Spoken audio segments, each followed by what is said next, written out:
Good evening, everyone. Today is September 9th, Wednesday. It is, for me, the first week of school. Good God. It's been fun. Uh, I am Todd McFarlane. I don't even know how to talk. That's how crazy it's been. I'm Todd McFarlane. I am co-founder and the president of the IHSEA. With me today is Keith Kennedy. Hello, everyone. I'm Mr. Kennedy. I teach at Glenwood High School just south of Springfield, and I run the Glenwood High School team. Yeah, thanks for joining me again. Today we're kind of just chilling and chatting. I am dead tired, so it'll probably be a shorter stream, shorter podcast. We say that every time, right? What? We say it's gonna be shorter every time. I right? know, but it has gotten shorter. We've gone. We did have like an hour and a half podcast last year, and we would normally go for like 55 minutes with talking about absolutely nothing. So fair. But remote learning is fun. I spent 2 of my preps today, 2 hours, learning how to program a new breakouts room for Google Meet because the one I was using completely broken now. Oh yeah, I just saw it today. It got broken as well. Yep. I was like, oh great. Well, let's learn this completely new one before my next class because first period was a disaster. Not a disaster, but it didn't go as well. But I learned how to do it, did it, set it up, and I was like, oh, this is actually quite nice and really easy. Some of us don't get the nice, sweet Google Meets features automatically, like some people. But well, that feature was pushed out and then non-functional. So you win some, you lose some.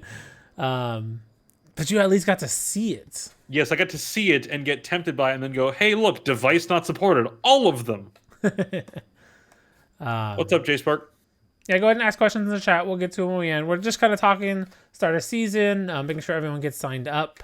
I was going to go over numbers and what we have for NASEF and who signed up. We still have a long way to go to make sure we get our affiliate bracket, so I want to make sure everyone's getting their teams in and not having problems. We're still quite a few schools short from just signing up on NASEF compared to what we had last year. So we're just hoping to get everyone in to start this year. It is a quick start, especially for schools that are just starting like this week. It's a super quick turnaround. Luckily with NASEF, their roster is a little more fluid because you can add people as weeks progress. But that first week, getting a roster in means that your team can be in. So make sure you guys get your schools in there, get them registered, get the students registered, and start creating your teams on there. I think we have something like 30. What do we have? We have 25 clubs active. Right now we have 4 teams for Rocket League and 2 teams for Overwatch. But we see a lot. Our student numbers are going up a lot every day. So it's more than likely just people not getting all their students on there yet, trying to get everything set up, trying to figure out remote learning. I haven't gotten students on there at all until I get my my tryouts on this weekend. Yeah. Well, and that's what a lot of schools are doing tryouts this week because you guys have now been in school for 2 weeks, are set up, and can get ready to get going. So as we have more information, I'm hoping that we have someone on from NASEF. I will reach out to Kevin Brown, who we had on the podcast before, for a little bit, and we'll see when he's available. That way he can be on a podcast and also talk to all the coaches and answer any questions about NASEF that people might have, just because it's kind of a new endeavor for us and everyone's trying to figure it out and navigate it. It's a lot more difficult, but a lot more materials and information on there. So that's kind of nice for that. Yeah. So as long as we get our signups done, we can start getting rolling here. Yeah. We're waiting for them. Also, they keep telling us like the platform is gonna be launched and we're gonna give you information. They said last Friday, and then they just updated us today that they're finalizing. They're still working on it. It's like, just give it to us and let us play with it so we can figure it out and then get us the materials. Like, at least let the ones who want to touch Knowing teachers were also the one doing bug testing anyway. Right. Yeah, and at least they had a full season last year with some college groups, so this platform should be mostly kink-free, hopefully. We'll see. Yeah, of course, Jay was asking about controllers. Yeah, any input device is allowed for most of the games. I think Fortnite does have some rules for controllers. They can't be modded. Same with Rocket League. Also has input, or like no modded controllers, but you really don't have that. If you choose to use one in League, I am amazed. Hey, they talked about Wild Rift coming out. But BoxBox uses, or he did a solid 2 months of streaming where he played Riven only with the controller, like a PS4 controller, and he was still high diamond. Oh my god, I didn't even notice that. I have to check that out. He's BoxBox. That's true, and it's Riven, so it's not like it's you know, he probably sleeps Riven. It's ridiculous. Oh god, it was 2016. Oh god, it was so long ago. That was 4 years ago. BoxBox looked young. I'll have to look up that video. I sent it to you already. Yeah, I see it in the chat. I'll click on that later. But Yeah, that'll be interesting to watch. I mean, I'm really excited for like Wild Rift coming out. Excited for changes for League. Of course, last preseason they didn't really change too much. Like, what did they add last just elemental? They modified the elemental drakes a bit, But that was like it. and then I think the big one was the elder buff, especially because it was bugged and it was reversed. Instead of below 15% health, it was kill anything above 15% health. Oh, that's nice. It was literally just an inequality symbol, and so on PvE, like the first day they had to hot patch it on PvE immediately because it was just murdering everyone. That's hilarious. Yeah, just accidentally someone forgot their greater than or less than signs when they were coding. More or less. Like, what's this one for? Just use it. We'll figure it out later. Well, so I think our focus today is more talking about tryouts and stuff. Yeah, tryouts, answering questions, just getting started, just making sure everyone, if they have questions about how to get their season started or just questions about the league in general, feel free to throw them in chat. We're going to talk a little more tryouts. I'm hoping to have my tryouts next week, if I even get to have them, because that'll be cutting it close a week before the deadline to do everything. But once my kids fill out tryout information, they're going to be filling out NASF information at the same time. Jay, you're talking about in chat extra buttons. You don't like the buttons in the back. I know the Xbox Elite controller has that, as well as all those old SCUF controllers. Those are fine. For modded controllers, we're talking about ones that have like auto rapid fire and that kind of thing. Yeah, like the Pro controller is fine, and I believe there was a rule in the Fortnite rules. We'll have to check about this if he carries it over, about the SCUF controller not being allowed for some reason. I don't remember. We gotta check the rules on that one specifically. We'll double check the rules on that one. But yeah, we'll definitely let you know if you're allowed to use them or not. But if it's just the paddles in the bottom, then that should be fine. I mean, you only got so many fingers. Right. Okay. Where do we start? Yeah. Yeah, I guess if you want to go ahead and talk, you're going to talk about how you assess students for different games. Yeah.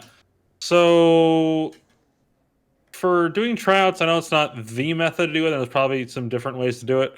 But I, being a math person, I like to have some metric I can use. And so I use like a numerical rating scale for a bunch of different things, as well as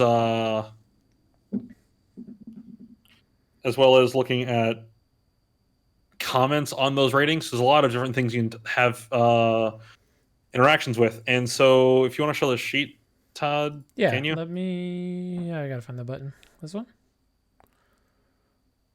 Yes. Odd view. Oh god. So see chat. Scary. We have the chat in the bottom left. Yep. Okay, so this is just one of my many sheets I made. So, for example, this is Valorant.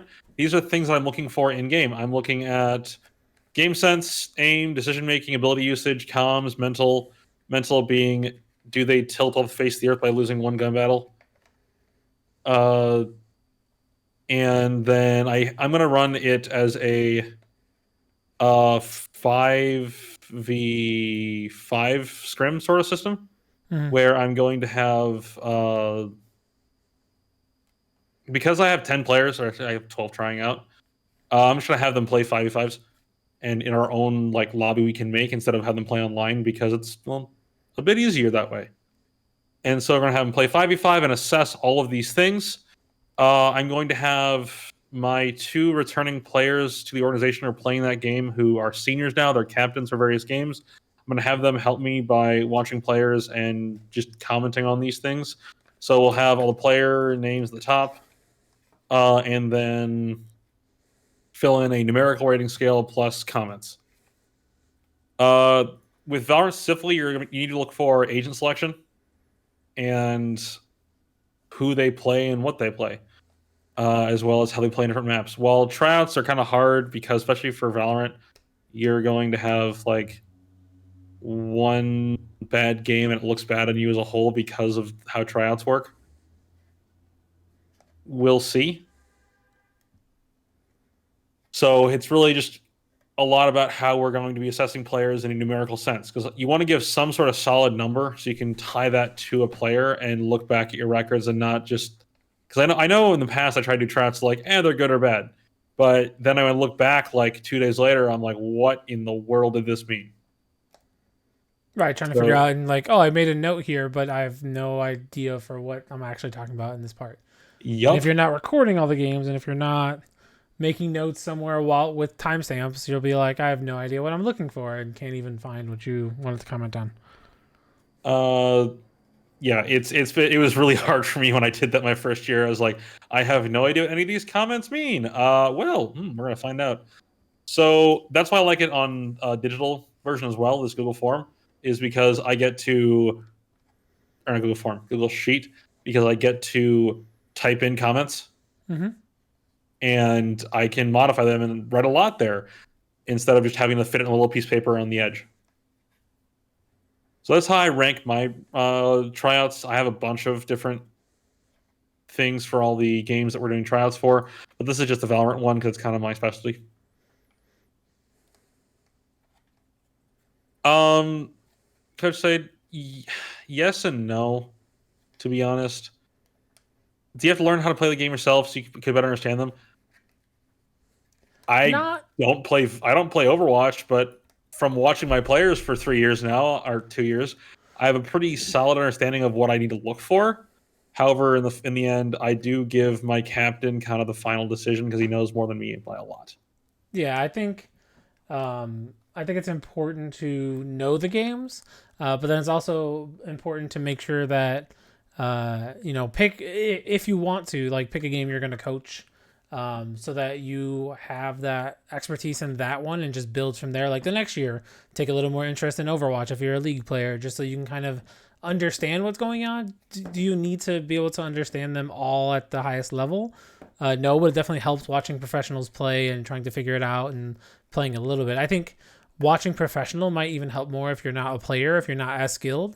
Because if you're playing at, bronze level, you're not really going to you might understand how the game works, but you're not going to understand what makes things the right way. So watching professional or high level play streams, things like that, informative streams or YouTube videos would definitely make more sense if you're trying to learn some of the games, but definitely just start at a base and pick a game and just build up from there. And then every year try to add a little bit something else, because in actuality, your best bet is to, I don't know if you guys have an alumni association at Niles, but reach out to them and be like, hey, is there any kids who graduated who wants to help coach this? Because you'll probably be able to find a bunch, even to volunteer their time, especially with it being remote. Depending on what your school is set up for coaching remotely, that could be like the best way to handle that, is to see if you can get some remote coaches to help you with your team. That's how I'm doing Smash.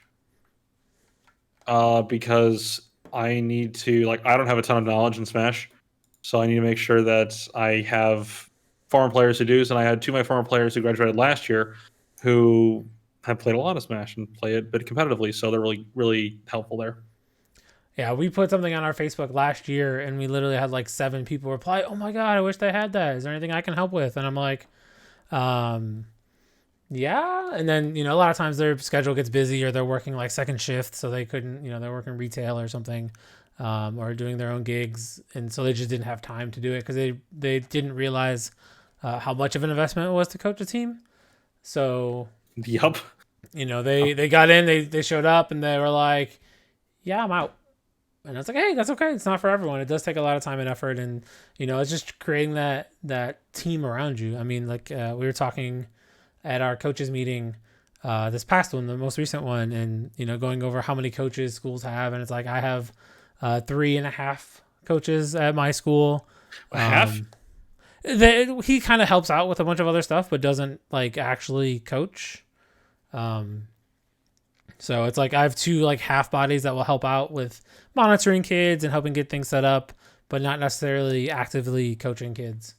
So, to be honest, looking at, I'll let you finish first there. Yeah. So, and then we were talking like Naperville, who has like 6 coaches on staff, and that's just at North, and they have like another 4 or 5 at Central, and Springfield's got like 3 people helping him out, I think, this year, and I have 3 former students. Right, that's at least something. That's better than 0. Yeah, so it's pretty nice to have.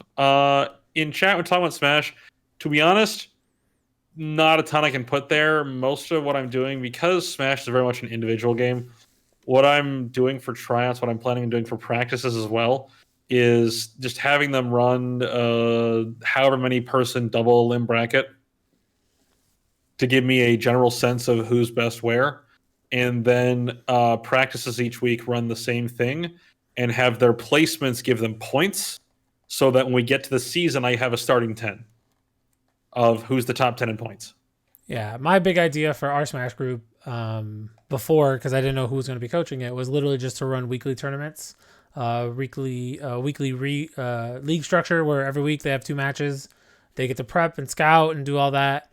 And then they just basically play and grind it through a season, possibly through a playoff, and then just rinse, repeat again. And then possibly putting some limitations on the next ones, different characters or not the same characters, just kind of see where overall they are. Like saying, oh, well, this tournament you can't play your main, or this tournament we're only playing this. And, you can have them run for 4 weeks. They don't have to be like super long.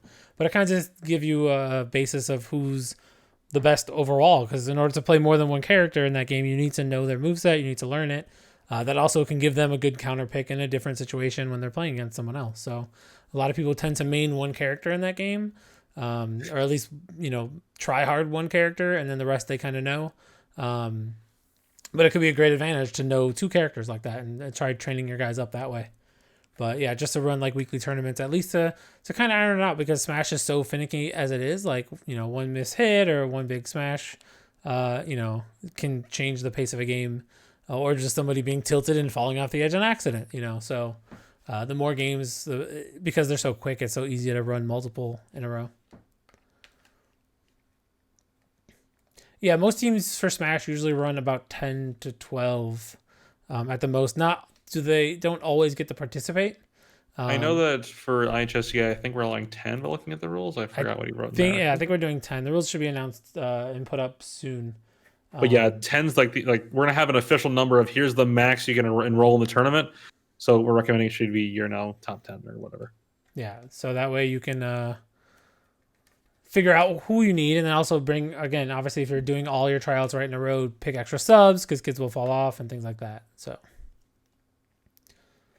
one thing I like to do for my league kids is basically when I'm doing tryouts for them is kind of, when I was at a bigger school who had a lot more kids, was just kind of letting them play for 2 to 3 weeks. We talked about it last week, and kind of just letting them iron out all the different kinks and communication things, especially if they're not friends. They don't normally talk too much. Normally, like without just communicating what they need to, or when they're upset, things like that. So the first year I had like 26 kids on the team. I let them play like the first tryout, and then they came back ready to keep going, and then I had them write a paper. I literally had the next week like 6 kids drop off after that paper because they were like, yeah, I'm not doing this. And sometimes that's what it is, and that also is a good test of their game knowledge. Like if league and you can talk about it, like that is ridiculous knowledge base to be a leader on your team. Well, it's about to get upside down in the off season because we're about to have all the items reworked. Yeah, definitely going to be a whole new season. Luckily that's not till October. November? After Worlds, they usually put the first preseason patch on live in early November. Is it afterwards? It's like right during Worlds, isn't it? It's after Worlds. Is it after Worlds? Okay. Because they want all the attention on Worlds, and then after Worlds finishes, they say, "Okay, you're bored now. Let's go do something." Yeah. Well, yeah, exactly. And everyone's want to play it, and they're like, "This isn't the same game I watched. Like, I just watched Worlds. This is not the game." What's that? What's these items? What are they? What's going on? Yeah. In chat, Jay, you're asking. I believe I know it's one varsity and at least one JV. I think no one runs more than one JV, honestly, for Overwatch. So that'd be 12 players total. Yeah, and I think probably should have 15 because you need subs. Yeah, I think it's 2 subs per team for that. I believe it's 2 subs per team. I actually have to double check the NASF rules because I have not.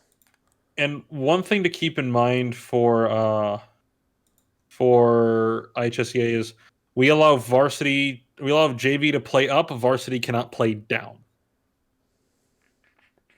So when you're doing subs, make sure that you always have JV guys ready to play in the varsity squad. But if JV guys have to sit out, you need JV subs as well.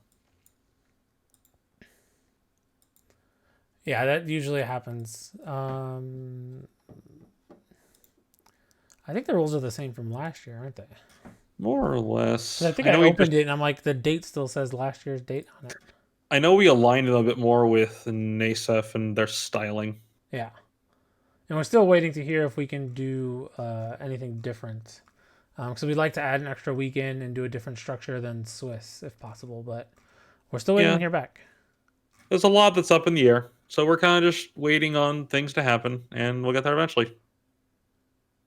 Yep, I'm about to send an email. I was going to send it out before we had, what is this? Scholastic rule set. There we go. Yeah, it still has last year's date. I'll look it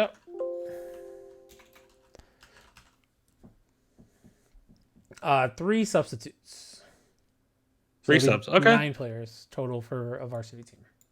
Okay. So, but yeah, as soon as we let you know, I was going to say I was in the middle of talking. I was in the middle of sending an email out to all the staff, all the coaches everywhere, all the people who fill out the interest form to let them know about the dates coming up because we literally have, 16 days to get our rosters in. And they haven't extended it yet. I don't know if they're waiting until the last minute to extend it, if they're going to do it, if they're not going to do it at all. So don't wait, don't delay. Get your schools registered on there. Get your players registered on NASF. It's super important because that does take an extra step, and sometimes it involves printing things and scanning them and emailing them to people to get players on there. So hopefully they're on top of that this year. Relying on students to independently turn in paperwork is going to be a fun time. Yeah. Hopefully everything works digitally, but sometimes it doesn't. Digi was asking about Fortnite. Okay, buddy, you're from my Discord. Do you read anything I send? I have specifically said when the dates for the seasons are. Fortnite is in the spring. Was it? Stop asking. I think it was in Spanish. He might not have been able to read the Spanish version. I will send you screenshots of our announcements channel where I put this publicly. But you just mute the announcements in every server you're in. Why would you? Isn't that what Discord's about? Just muting announcements? I know you're on enough Discords to have that problem. I am. Wait, I am too. I think I'm on 4, 8, 12, 16, 20, 24. Okay, I'm on a bit less than that. I'm on probably around 20 on the nose. 26 total. Most of them I don't bother checking. Most of them is just for when I need help. I have a lot of bots, bot Discords. I have one for like streamers that I only check never. I actually don't check them at all. I joined it and like, oh, join Discord. It's new. I'm like, okay. And I just never left. I have a 24, but like 3 of them are esports Discords we've abandoned. I also had a couple for a lot of games just to follow like updates. Yeah. So those fun ones that we've abandoned. Discord setup. If coaches have questions on Discord setup, you can also talk to us. We've done it a bit more than average. Yeah, I've been looking at some point making a template so I can give it to people. Like, oh, here, if you're just getting started on Discord, here's a template for your school. Yeah. It's kind of one of the things that would be nice for, like, I don't know how to use Discord. Well, here's a template, but you got to set up all the bots. So I am not even fiddling with bots. I want nothing to do with it. I only use bots to make my life easier. It's not for any fun. It's not for anything. It's just for like role assignments or, doing self roles or announcements or auto putting in code for auto assigning, schools and things like that. But yeah, no, I do not add bots for like, oh, check how many points you have. I was like, no, I'm beyond that. I can't do that. See what rank you are on the server leaderboard.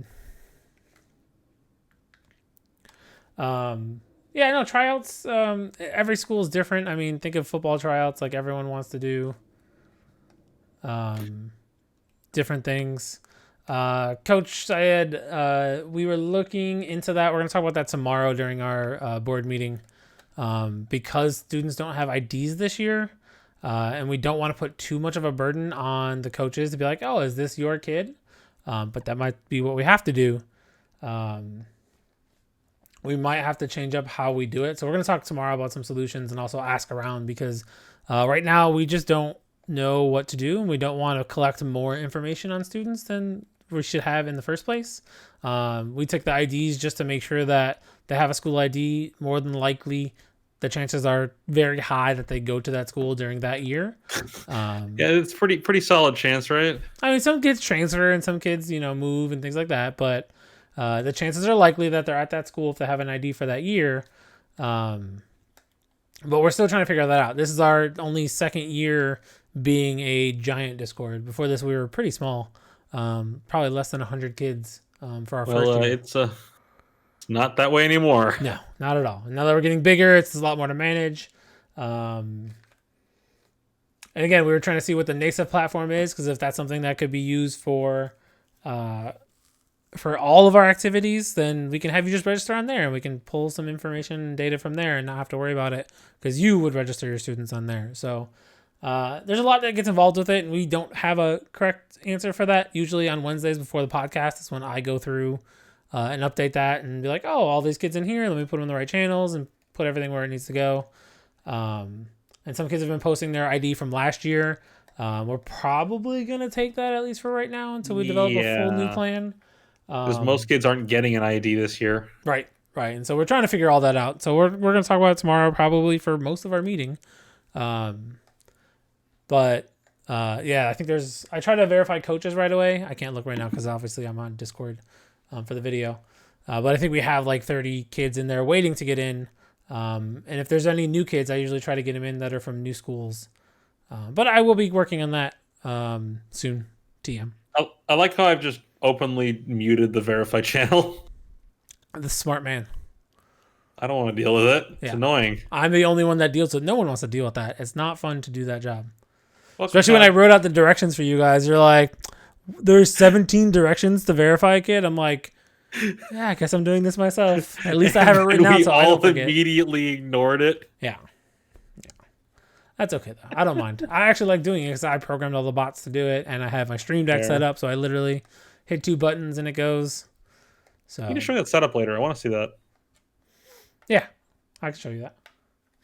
It makes it a lot easier because I don't have to actually click on them and click on the 17 roles that I need to do. I literally put in their name, put in their school, and then the command. Doing all the role stuff is so annoying. Yeah. Holy crap. Well, and that's why I have the automatic role thing. I could not live without that thing.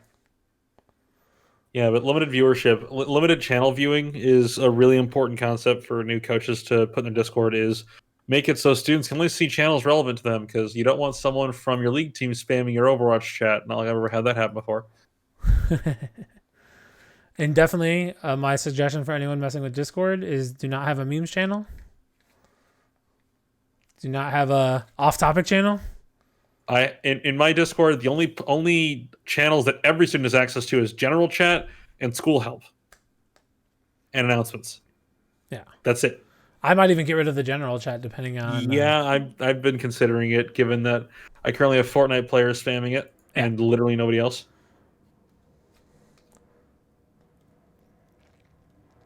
What's fun is I have a bunch of students who joined this year for Fortnite or Smash, who I just had in class previous years and weren't part of esports. They didn't play the games, and they act really differently online versus in school. Of course they do. They act very differently. Well, that's because at home or wherever they're at on Discord or online is completely different from how they act at school. I don't have that much to worry about because a lot of my kids don't care and they act the same way. So, and that is true. School is like a video game. Yeah, you had a point there in chat. School is like a video game now. If only I would have went through and did Classcraft. I wanted to look at that this summer and I just never got back to it. I literally could have made it a video game. And it would have been so perfect. God. I would have loved that. Holy crap. I know. You should totally do that for your computer science class. I'll look into it. I don't like I have anything else going on. Yeah, if you want help on it, I know Broner uses it, and so does what's his name from Normal? Not from Normal, from Bloomington. Ruckus? Zach Gilbert. Oh, Gilbert. Oh, yeah, he uses it for middle school, so not sure, but Broner uses it. Rockford, Guilford's coach, uses it for psychology, I think. And he loves it. The kids love it too. So I was like, I might look into that. Man, I want to do this so bad. I'm looking at it now. Are you looking at it right now? Yeah. I'm looking at it right now, and I really want to do this, but I have a pretty strict curriculum I got to stick to. Yeah, but you just input the curriculum in there. That's one of their quests. And it's perfect because you're freeform with some of your stuff. And man, don't do this to me, man. Like you can create the quest line to learn how to place all the blocks to do. Man, don't do this to me, Todd. They need to find the healer. Oh my god, don't do this to me. And all of them play games anyway because they're all CS kids. Right, they're also for computer science, advanced computer science classes. It totally makes sense. Yeah, like I was also suggested, like, hey, can I use a Discord for my CS class because it'd do everything I want? And admin kind of shot me down on that because they'd have to unblock Discord on Chromebooks. But I'm like, but it's perfect for literally everything I want to do. Yeah. For any teachers in there, this is Classcraft. Essentially, you can set it up to basically be an RPG with assignments and attaches to your Google Classrooms. It literally ties in with everything. And essentially, you can do just about anything you want in there because it's kind of more open platform. I think you do have to pay for it if you want a lot of the more open stuff. But last time I checked, it wasn't educational resource you have to pay for. Well, I couldn't have guessed. Yeah, I don't think it was that expensive when I checked before. I need to see like what this actually looks like. Yeah, I'll talk to you later. Yeah. We're getting off topic as usual. So like honestly, for coaches who want to make their own and do tryouts and stuff, just think of per game categories you want to evaluate. Because just saying are they good or bad, check here is not really that helpful. So make categories you want to evaluate, do 1 through 10, and then put comments on all of it, and you're done. I would suggest having returning players or more senior players help you a bit with measurements. Like I had 12 JV Overwatch players last year, and I can't watch all the screens at once, so I enlisted my varsity to help me with it. And they grabbed like 2 players each and just wrote down comments as I walked around and kind of approved the comments and took notes. So just make metrics. Make some sort of metric, and you can go from there. Yeah, I think it's kind of just knowing... it's just kind of knowing what you're looking for in players. It helps to know the game, obviously, but also just knowing what you're looking for in personality of players. A lot of times that it doesn't necessarily... mean that you want the best players, although it's nice to have the best players. Sometimes it's better just to have players who are coachable. And we talked about that on a podcast last year about how a lot of college coaches want coachable players, not necessarily the best players. And they can turn them into the best players. One thing you can do is lean on your veteran players. Lean on your veteran players and people who've been with you for a couple of years or seniors and stuff, because generally if they know the system, they can help you determine like.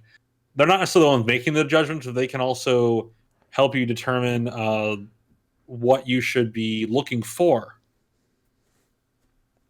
So veterans are always useful to have. Yeah, and definitely recruit if you're at a school who had a team last year. Recruit kids who played last year, at least even just to come help out with tryouts. Could be a fun event. You can do something around. It might be too late now, but definitely like reach out to them and find out what they could possibly help out with. I mean, tryouts are probably the biggest thing that you'll need the whole year besides just everyday coaching. But if you can have them help you out with tryouts, it could be lift a big burden off your back where you can kind of watch for personality while they're watching for mechanics. Yeah, because personality has been a really big deal. And if we have players who can't cooperate, it's not going to work. Yeah. Yeah. And I've done that. I learned my lesson the hard way. I took a kid who was really good.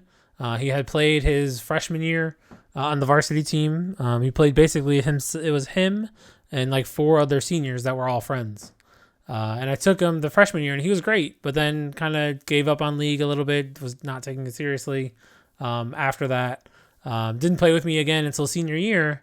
And I had taken him just because his friends now were seniors and he was playing with them, but he really just brought the whole team down just because attitude, didn't want to practice, didn't really want to play. Just kind of showed up because I asked him to, and we needed someone. We had a decent team that year. We could have been even better. If he put the effort into it that I was hoping he was gonna do it. Effort's pretty hard though. I was hoping that because his friends actually cared about it, they legitimately really wanted to win, that they were gonna get that motivation from him, because that's what happened to him when he was a freshman. But he was already so past league that it was too hard to bring him back, and the team suffered for it. He ended up quitting like with 2 weeks left of the year, and I had to scramble to find a substitute. I think I remember seeing that chat message go down on the IHSEA Discord. Yeah, because that would have been.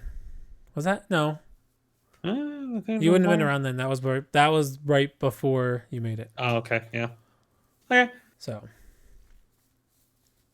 Yeah, because that was right before we got our lab. So you started when we got our lab. So. It feels weird to think that this is my 3rd year now. See, to me, I keep thinking like I've been in it for like 12 years, and I'm like, wait, it's only been like 5 years. Jeez. Like, well, since we started talking? The league's getting pretty well established here now, and we're having players who've only known this system. We've had freshmen gone through the entire system now. Yeah. Yeah, it's really nice to have those kids who know what to expect now that they've played for us for 4 years. So, how often teams practice? I have my teams practice once a week, because there's only one on me. I want to be there for most of it. I don't have practices overlap, but a lot of times for JV, I'll put JV on an assistant coach and have varsity with me, just because I want to watch the varsity guys. And it's always just once a week, however, whatever style you can make it work. Like for Valorant or Overwatch and League, might just play online matches. For Smash, it's run a weekly tournament. For other one that I missed, Fortnite, if you playing on your own. You can also do 5v5s if you want. Valorant, if you really can, try to practice with 5v5s within your own team. So don't have them play online, play between each other. However, if you have one team that's clearly better than another, if you're scrambling them to make the teams even, it's going to reduce teamwork because they're not going to be able to practice with their group. Yeah. So in a case of that, if you have really radically different teams and your B team can't hold a candle to the A team, just put them online. Add them play online matches, and then the big thing with Valorant especially is post-round evaluations or post-match evaluations immediately after a game or a match or even a round, have students write down, what did I do wrong? What can I fix? I always go for 3 and 3. Here's 3 things that I did wrong, and here's 3 things that I did well. Yeah, I think that's kind of a big thing for like how you run practice. It's I usually do at least one day at school in the lab, and then I try to get them to do scrims or flex queue. I coach league, so either scrims or flex queue or just comp. Running flex comp queue is a scary word on the weekend. What was that? Flex queue is a scary word. Now that it's open for everything, it's so nice. I mean, or my kids would play the first year they played Clash together. Man, it just wasn't as frequent as I'd like it to be. Clash has been teased since 2016, and it's finally hitting live in a not beta feature. Yeah, but I think it needs to be more often, like every other week. Yep. just so we Plan can it get for every weekend. like the fact that it's like once a month, or it's like, oh, 2 weekends in a row, and then not back for another month. It's like, just give me a schedule every other week so I can get my team together, schedule my time, and figure it out. And do like 1 week where it's Wednesday and 1 week where it's like, because I really prefer the midweek one they did. They only did that like once. Well, because most of the player base has free time on Saturdays. And I understand that. But for me to be able to do a weekday was perfect. At that time, I think that was when we were doing remote learning. And I'm like, oh, it's perfect. It's the middle of the week. I can do this one. Yeah. But yeah, once a week. And then I try to have them play. Sometimes I manage it from when they play from home. Sometimes I don't. I kind of just let them play and let them have time to get a lot of stuff out when I'm not around. Because, trying to curb students talking and the profanity is hard enough when they're in the lab. It's even harder when they're at home in their normal atmosphere. Ooh, I agree with that. But when I'm on the call with them, I don't like to hear that. So I usually try not to do too much from home. I usually sometimes will watch it or have them record it or send it to me so that I can bring it back the next time for practice.